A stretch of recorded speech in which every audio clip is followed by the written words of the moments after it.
story is a young man who is the last heir to quite a fortune, who it feels like a love story between him and a maid of another household, but I think she loves him more than he loves her. Hard to tell. But he's been promised to get married to the daughter of another family. There's 3 families that all have grown up together, played together when the children were young, but then almost all the boys, apart from this one who's still alive, were slaughtered in the First World War, and they meet for Mothering Sunday, which is horrendous, with no longer their children.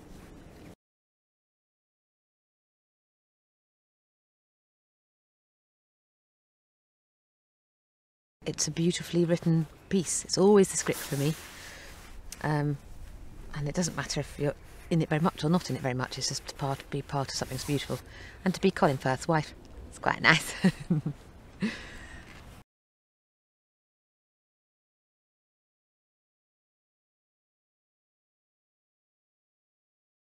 Mrs. Nivern lost both her sons. Well, she and her husband lost their sons in the First World War, and she's just a sort of broken woman. So she was apparently very cool, and that sort of, woman of money in that period who, could row a boat or was very sporty or could have flown a plane. She was, I think, a really exceptionally exciting woman, and they had a lovely life. But then since losing her sons, there's no point to life for her.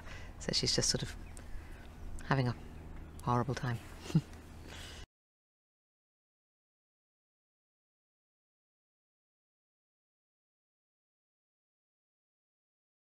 For me, the challenge is to try not to cry all the time.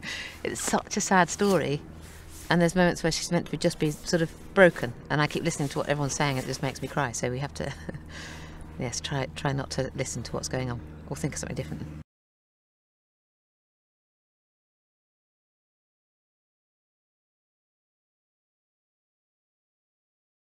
Working with Kólin is an absolute dream. He's as lovely as I hoped he would be.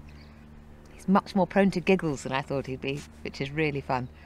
And he said the day before he had to drive that extraordinary Bentley down the drive, he said, "I'm really not a very good driver." And then we had to sit next to each other in this car with no seatbelts. So he was careering towards quite narrow gates and things. I was going, "Slow down!" It's quite out of character. He's really fun. It's been lovely.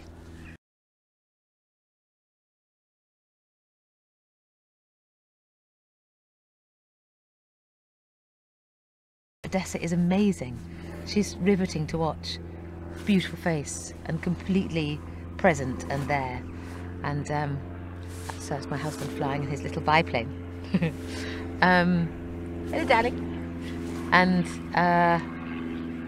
Josh is sort of one of the loves of my life.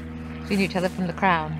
He's the nicest, the most fun person in any room. If you're in a room with Josh, you know you're going to have a lovely time. He's wonderful.